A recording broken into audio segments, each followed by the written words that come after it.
आप सभी का स्वागत है आपके अपने YouTube चैनल अनमोल कोचिंग में।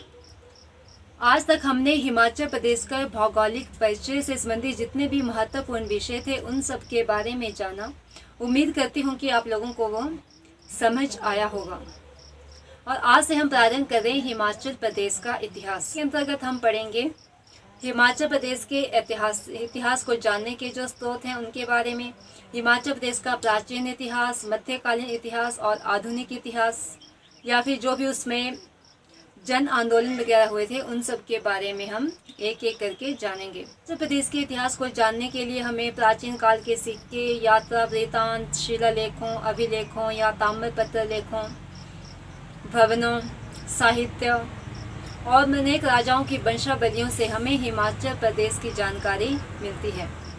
ठीक है, जिनका वर्णन हम इस प्रकार से करते हैं। सबसे पहले हम साहित्य।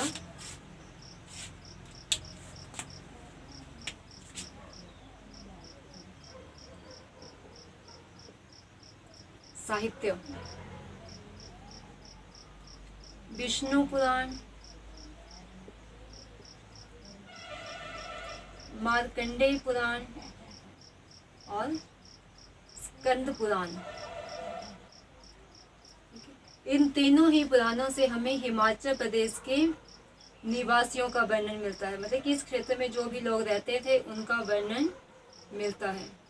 ठीक है, जो हमारे पुराण है विष्णु पुराण, मार्कंडेय पुराण और स्कंद पुराण, इनसे हमें क्या पता चलता है? हिमाचल प्रदेश में जो रहने वाले निवासी थे उनका वर्णन इनमें किया गया है।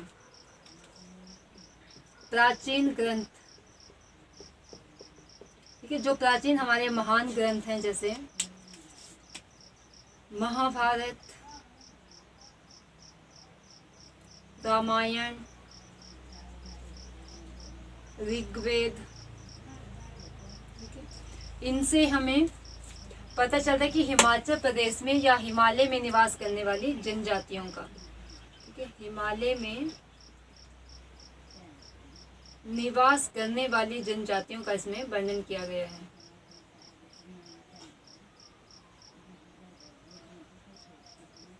जनजातियों का वर्णन। ठीक है, यदि आपसे पूछा जाए कि हिमालय में निवास करने वाली जनजातियों का वर्णन किस ग्रंथ में किया गया है, तो आप इन तीनों में से कोई भी होगा तो आपने उसको टिक करना है।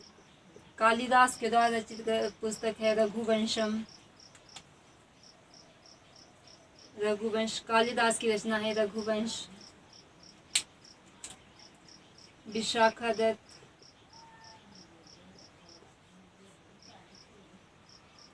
कल्हन और पाणिनि। कालिदास की रघुवंशम पुस्तक में विशाखादत्त की आपकी मुद्रा राक्षस, कल्हन की राजतरंगिणी, राजतरंगिणी जिसमें कि आपकी राजतरंगिणी, इसमें कश्मीर के इतिहास का वर्णन किया गया है। पाणिनि की अष्टाध्यायी और बृहत संहिता। इन सभी पुस्तकों में आपके हिमाचल प्रदेश के क्षेत्र का वर्णन किया गया है। कालिदास की रघुवंशम, विशाखादत्त की मुद्रा राक्षस, कल्हन की राजतरंगिणी और पाणिनि की अष्टाध्यायी और बृहत संहिता में हमें हिमाचल के क्षेत्रों का वर्णन मिलता है। किस चीज का वर्णन मिलता है इसमें? हिमाचल प्रदेश के क्षेत्रों का।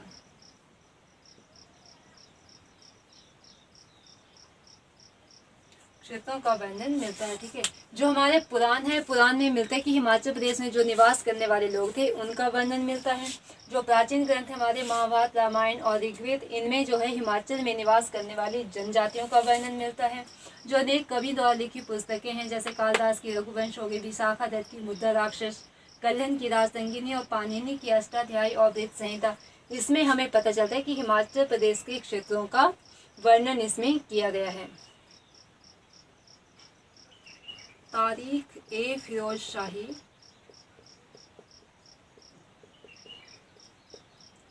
और तारीख ए फरिश्ता, तारीख है फिरोजशाही और तारीख है फरिश्ता से हमें फिरोज शाह तुगलक द्वारा तुगलक वंश के शासक थे ये फिरोज शाह तुगलक, इनके द्वारा नगर कोट किले पर आक्रमण का वर्णन मिलता है। नगर कोट या कांगड़ा किला, नगर कोट किला या कांगड़ा किला पर आक्रमण का प्रमाण मिलता है।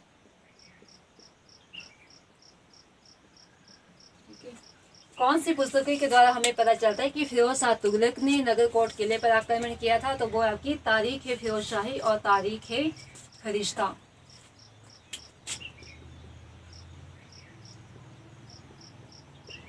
तुजुक ए जहांगीरी,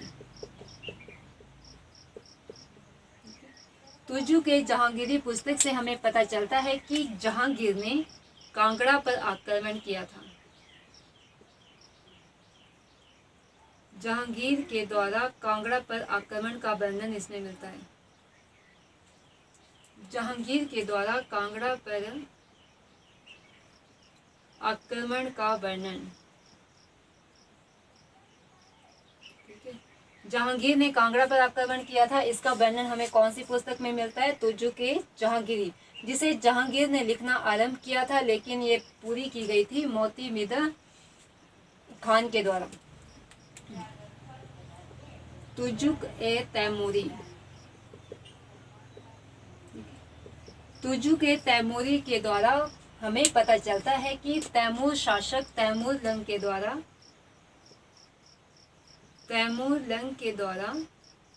शिवालिक की पहाड़ियों पर आक्रमण का वर्णन, शिवालिक पहाड़ियों पर आक्रमण का प्रमाण इसमें मिलता है।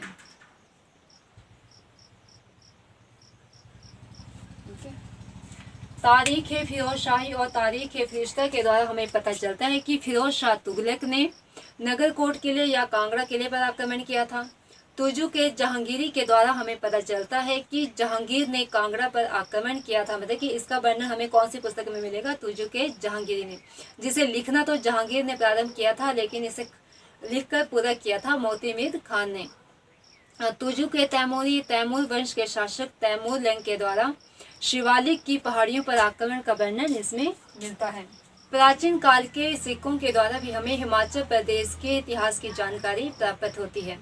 सिक्कों की खोज का कार्य पहले ज्यादा गति पर नहीं था, लेकिन जब हिमाचल प्रदेश में स्टेट म्यूजियम या राज्य संग्रहालय शिमला में की स्थापना हुई, उसके बाद जो था सिक्कों की खोज का कार्य तेज गति से हुआ। हिमाचल प्रदेश राज्य संग्रहालय की स्थापना कब हुई थी? HP स्टेट म्यूजियम की स्थापना हुई थी 1974 में, और भूरी सिंह म्यूजियम की स्थापना हुई थी 1908 ईस्वी में। ठीक है, सबसे पुराना संग्रहालय है हमारा भूरी सिंह संग्रहालय। हिमाचल प्रदेश का सबसे पुराना संग्रहालय है भूरी सिंह संग्रहालय, जिसकी स्थापना की थी राजा भूरी सिंह ने, चंबा के राजा भूरी सिंह ने। भूरी सिंह म्यूजियम कहाँ है? चंबा में है, और स्टेट म्यूजियम में आपका शिमला में। ठीक है, स्टेट म्यूजियम शिमला की स्थापना हुई थी 1974 में, और भूरी सिंह म्यूजियम चंबा की स्थापना हुई थी 1908 ईस्वी में। हिमाचल प्रदेश का सबसे पुराना म्यूजियम या संग्रहालय है हमारा भूरी सिंह संग्रहालय, जिसकी स्थापना की थी राजा भूरी सिंह ने 1908 ईस्वी में। तो हिमाचल प्रदेश स्टेट म्यूजियम और भूरी सिंह म्यूजियम में सिक्के रखेंगे आपके औदुंबर राजवंश के, औदुंबर राजवंश के, त्रिगर्त राजवंश के, कुलिन राजवंश के, और कुल्लूटा या कुल्लूत राजवंश के। ठीक है, कुल्लूटा या कुल्लूत। हिमाचल प्रदेश स्टेट म्यूजियम और भूरी सिंह म्यूजियम चंबा में कौन कौन किस किस राजवंश के सिक्के रखे गए? आपके औदुंबर राजवंश के, त्रिगर्त राजवंश के, कुलिन राजवंश के और कुल्लूटा या कुल्लूत राजवंश के सिक्के रखे गए हैं। औदुंबर राजवंश के सिक्कों पर त्रिशूल और बैल की आकृति अंकित है, और इसके विपरीत जो कुलिन राजवंश के सिक्के हैं इसमें त्रिशूल के साथ शिव की आकृति अंकित है। ठीक है, कैसी? त्रिशूल के साथ शिव की आकृति अंकित है। अंकित हैं। कुलिन राजवंश के सिक्के हमें कहाँ कहाँ से प्राप्त हुए? तो कुलिन राजवंश के सिक्के जो हैं हमें अंबाला और सहारनपुर से प्राप्त हुए हैं। अंबाला और सहारनपुर से प्राप्त हुए हैं। औदुंबर राजवंश के जो सिक्के हैं उसमें आकृति अंकित की गई है त्रिशूल और बैल की, जबकि कुलिन राजवंश के जो सिक्के हैं उन पर आकृति अंकित है त्रिशूल के साथ शिव की। और ये कुलिन राजवंश के जो सिक्के हैं वो हमें अंबाला और सहारनपुर से मिले हैं। हिमाचल प्रदेश स्टेट म्यूजियम शिमला में रखे 12 सिक्के कहाँ से प्राप्त हुए हमें? तो वो हैं 12 सिक्के अर्की से प्राप्त हुए हैं। अर्की से प्राप्त हुए हैं। अर्की जो वर्तमान में सोलन में है और प्राचीन समय में जो था अर्की वो बाघर रियासत की राजधानी थी। ठीक है, अर्की से प्राप्त कितने सिक्के स्टेट म्यूजियम शिमला में रखे हुए हैं? 12 सिक्के। और पूछा जाए कि आपके जो 12 सिक्के रखे हैं वो कहाँ से प्राप्त हुए हैं? वो है अर्की से। अपोलो डॉट्स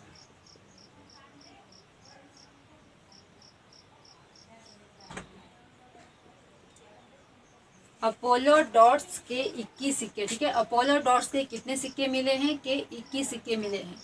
कहाँ से मिले हैं? कौन से जिले से मिले हैं? तो मिले वो आपके हमीरपुर जिले से। और हमीरपुर का भी अगर एग्जिट स्थान पूछा जाए तो कहाँ से? हमीरपुर के टंपा मेवा गांव से।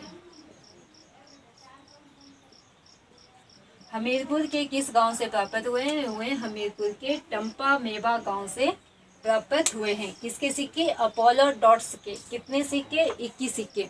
ठीक है, अपोलो डॉट्स के जो 21 सिक्के हमें प्राप्त हुए वो कहाँ से प्राप्त हुए? हमीरपुर के टंपा मेवा गांव से प्राप्त हुए हैं। और कुछ सिक्के हमें इंडो ग्रीक के मिले हैं। इंडो ग्रीक के सिक्के वो कहाँ से मिले हैं? तो वो मिले हैं हमें इंडो ग्रीक के कुछ सिक्के प्राप्त हुए हैं चंबा के,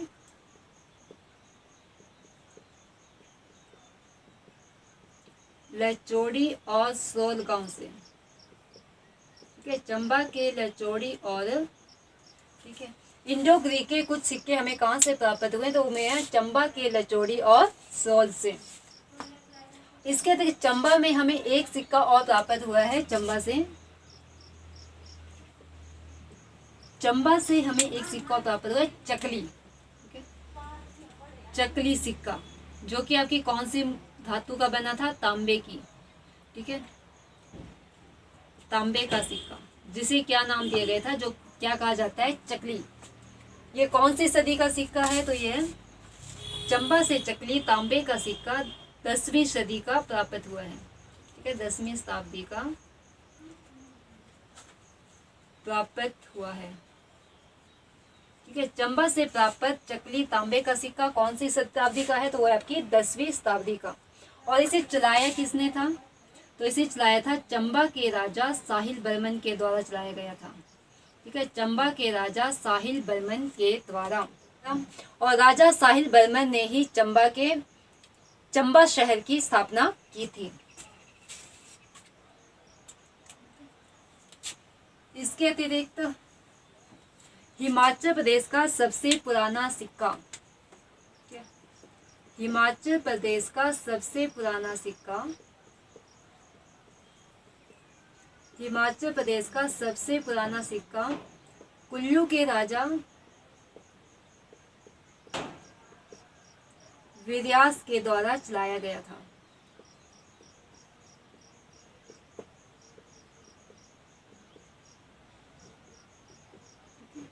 हिमाचल प्रदेश का सबसे पुराना सिक्का किसके द्वारा चलाया गया था? वो तो चलाया गया था कुल्लू के राजा विर्यास के द्वारा। इस सिक्के पर जो भी लिखा हुआ था वो कौन सी लिपि में लिखा गया था? प्राकृत और खरोष्टी लिपि में। ठीक है, प्राकृत और खरोष्टी लिपि में। कुल्लू के राजा विर्यास के द्वारा जो सिक्का चलाया गया था उस पर कौन सी लिपि में लिखा? जो भी मतलब उसमें लिखा था वो कौन सी लिपि में लिखा था? प्राकृत और खरोष्टी लिपि में। कांगड़ा के पठियार और खनियारा, ठीक है, खनियारा पड़ता है धर्मशाला में, खनियारा के अभिलेख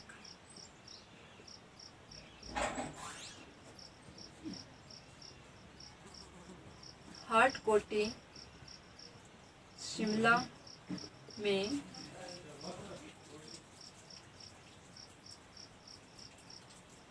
सोनपुर की गुफा के शिलालेख,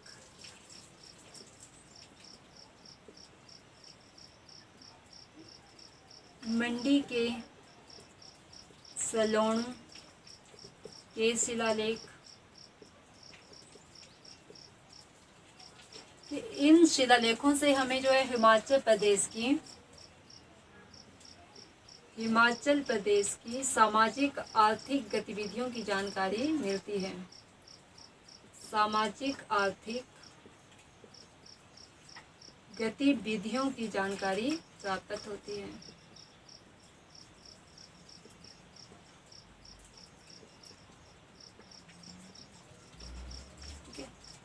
देखिए, आपसे पूछा जाए कि हमें हिमाचल प्रदेश की सामाजिक आर्थिक गतिविधियों की जानकारी किस शिलालेख से मिलती है, तो या तो आपके आ जाएंगे कांगड़ा के पठियार और खनियारा के अभिलेख या शिलालेख, हाटकोटी में जो आपकी सोनपुर की गुफा के शिलालेख हैं उनसे, और मंडी के सलोणू के शिलालेख से। मतलब कि इन तीनों ही शिलालेखों या अभिलेखों से हमें हिमाचल प्रदेश की सामाजिक आर्थिक गतिविधियों की जानकारी प्राप्त होती है। कांगड़ा के पठियार और खनियारा के अभिलेख किस प्रकार के अभिलेख हैं, तो आपके पत्थर या चट्टानी अभिलेख और शिलालेख हैं। ठीक है, इन पर कौन सी लिपि में अंकन है, तो इन पर अंकन किया गया है ब्राह्मी और खरोष्टी लिपि में।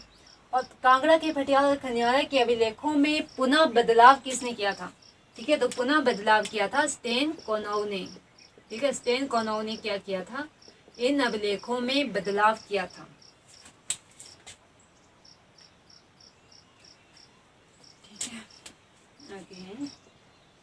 कुल्लू के जो स्लारू अभिलेख थे, कुल्लू के स्लारू अभिलेखों से हमें,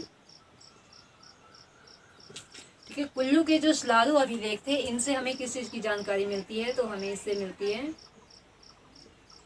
गुप्त काल की जानकारी। ठीक है, कौन से काल की जानकारी प्राप्त होती है, गुप्त काल की जानकारी। ठीक है, कुल्लू के स्लारू अभिलेखों से हमें गुप्त काल की जानकारी प्राप्त होती है।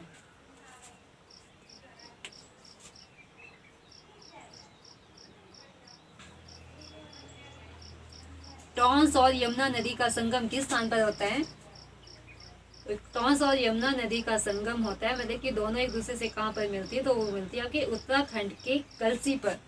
ठीक है, तो कलसी पर जो जौनसार बाबर स्थित है, जौनसार बाबर स्थित है, वहां पर जौनसार बाबर पर जो आपके अशोक के शिलालेख हैं, किसके शिलालेख हैं, अशोक के द्वारा उत्कीर्ण शिलालेख हैं। ठीक है, भूरी सिंह संग्रहालय कौन से जिले में स्थित है, ये आपका चंबा में। ठीक है, तो भूरी सिंह संग्रहालय चंबा में जो है आपके 36 अभिलेख रखे गए हैं, जो कहाँ से प्राप्त हुए हैं, चंबा से ही प्राप्त हुए हैं।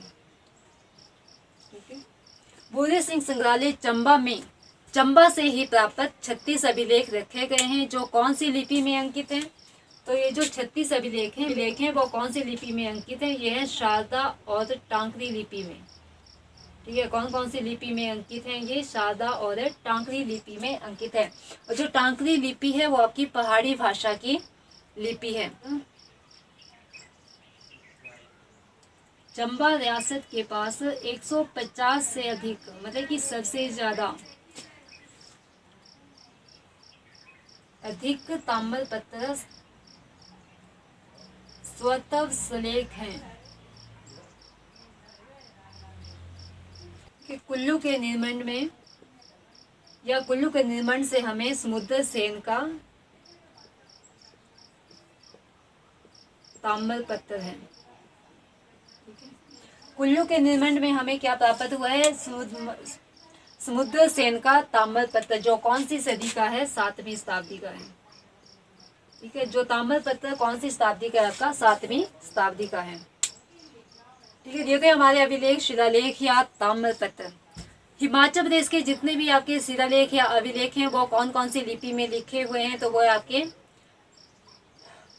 ब्राह्मी लिपि में, नागरी लिपि में, शारदा लिपि में, टांकरी लिपि में और खरोष्टी लिपि में लिखे हुए हैं। इंडो ग्रीक लिपि में लिखे हुए कोई भी शिलालेख या अभिलेख नहीं है, बल्कि इंडो ग्रीक के कुछ सिक्के हमें प्राप्त हुए थे चंबा के लचौड़ी और सौल से। कांगड़ा में कुछ पत्थर के हथियार खोजे गए थे, जो कब खोजे गए थे? 1955 ईस्वी में। और किसके द्वारा खोजे गए थे? तो वो खोजे गए थे बीबी लाल और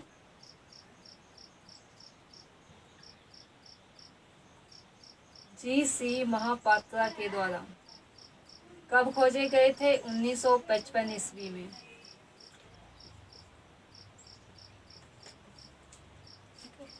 हिमाचल प्रदेश में कुछ ऐसे भवन भी हैं जिनमें से हमें हिमाचल प्रदेश के इतिहास की जानकारी प्राप्त होती है।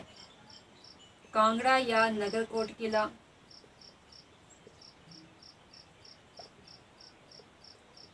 कांगड़ा या नगरकोट किला, भरमौर के मंदिर,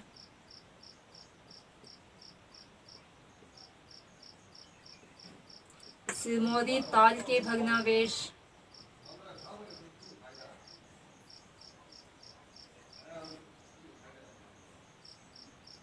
भग्नावशेष होते हैं जैसे मान लो कि आपका कोई पुराना घर है जिसकी देखरेख कोई नहीं करता है, तो वो क्या बन गया? अब एक खंडहर। ठीक है, वैसे ही सिरमौरी ताल का आपका खंडहर, जहाँ से हमें इतिहास की जानकारी, हिमाचल प्रदेश के इतिहास की जानकारी मिलती है। या फिर आपके कामरू, नगर, ताबो और की। ठीक है, बताइए कि यहाँ पर स्थित हमारे जितने भी बौद्ध विहार हैं, बौद्ध मठ हैं, उनसे भी हमें हिमाचल प्रदेश के इतिहास की जानकारी प्राप्त होती है।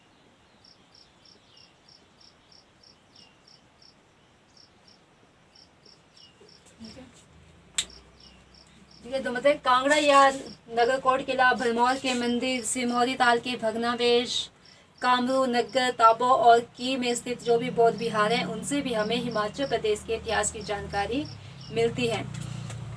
ताबो में आपका ताबो मठ है, जो हिमाचल प्रदेश का या विश्व का सबसे पुराना मठ है। ठीक है, विश्व का सबसे पुराना मठ कौन सा है? आपका ताबो मठ। और की में स्थित की मठ हिमाचल प्रदेश का सबसे ऊंचा मठ है। ठीक है, हिमाचल प्रदेश का सबसे ऊंचा मठ है। और ताबो गांव है, वहां से हमें 1967 ईस्वी में बरसों पुरानी मम्मी प्राप्त हुई है। ठीक है, बरसों पुरानी मम्मी प्राप्त हुई है। ठीक है, तो ये थे भवन की मतलब जिनके द्वारा भी हमें हिमाचल प्रदेश के इतिहास की जानकारी मिलती है। राजाओं की वंशावली की तरफ सबसे पहले ध्यान आकर्षित करने वाले व्यक्ति थे विलियम मूर क्राफ्ट। ठीक है, कौन थे? विलियम मूर क्राफ्ट। इन्होंने जो था वो कांगड़ा के राजाओं की वंशावलियों को खोजने में सहायता की थी। ठीक है, कांगड़ा के राजाओं की वंशावलियां खोजने में।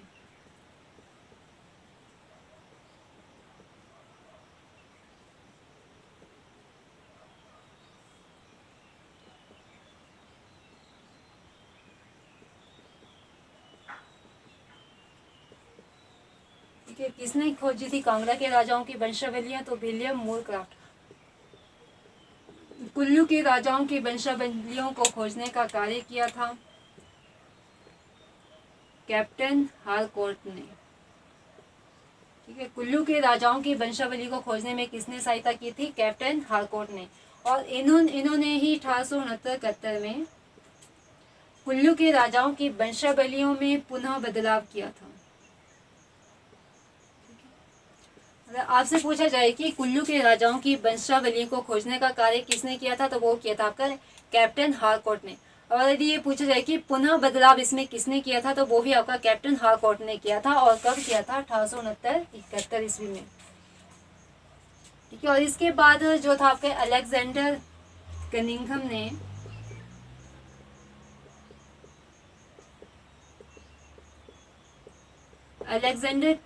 ने कांगड़ा, ठीक है, पहले कांगड़ा के राजाओं की वंशावली किसने खोजी थी? विलियम मूरक्राफ्ट ने। और इसके बाद अलेक्जेंडर कनिंघम ने भी जो था वो कांगड़ा के राजाओं की वंशावली को खोजने में सहायता की थी। ठीक है, इन्होंने कांगड़ा, मंडी, चंबा, सुकेत, कांगड़ा, मंडी, चंबा, सुकेत, नूरपुर और राजौरी। ठीक है, इन्होंने कौन कौन से राजवंशों की वंशावली को खोजने की कोशिश की थी? कांगड़ा, मंडी, चंबा, सुकेत, नूरपुर और राजौरी के राजवंशों की वंशावलियां खोजने में सहायता की थी। ठीक है, विलियम मूरक्राफ्ट ने कांगड़ा के राजाओं की वंशावलियों को खोजने का कार्य किया था। कुल्लू के राजाओं की वंशावली को खोजने का कार्य किया था कैप्टन हारकोर्ट ने। और कुल्लू के राजाओं की वंशावलियों में पुनः बदलाव भी किसने किया था? कैप्टन हारकोर्ट ने 1869 ईस्वी में। ठीक है, कांगड़ा में विलियम मूरक्राफ्ट के अलावा अलेक्जेंडर कनिंघम ने भी कांगड़ा के राजाओं की वंशावलियों को खोजने का कार्य किया था। इसके अतिरिक्त अलेक्जेंडर कनिंघम ने जो था वो मंडी, सुकेत, चंबा, नूरपुर और राजौरी के राजाओं की वंशावलियों को खोजने का कार्य किया था। लास्ट यात्रा वृत्तांत। यात्रा वृत्तांतों के द्वारा भी हमें हिमाचल प्रदेश की जानकारी मिलती है। हिमाचल प्रदेश का सबसे प्राचीन विवरण किसने किया था? तो वो किया था अपने टॉलेमी ने। ठीक है, हिमाचल प्रदेश का प्राचीन विवरण किया था टॉलेमी ने। ठीक है, सबसे पहले मतलब किसने किया था? आपका टॉलेमी ने किया था, जिसमें किसका वर्णन है? कुलिंदों का वर्णन किया गया है कि हिमाचल प्रदेश में कुलिंद रहते थे, उसका वर्णन किया गया है। ठीक है, टॉलेमी ने किसका वर्णन किया है? कुलिंदों का वर्णन किया है। हाँ, कि इन सभी के यात्रा वृत्तांतों में इन सभी के यात्रा वृत्तांतों में हिमाचल प्रदेश का वर्णन किया गया है। ठीक है, हिमाचल का वर्णन किया गया है। चीनी यात्री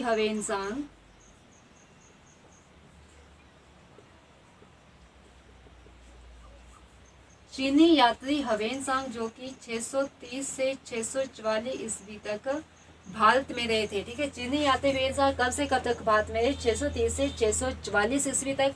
तो इस दौरान जो थे ये त्रिगर्त और कुल्लू की यात्रा इन्होंने की थी।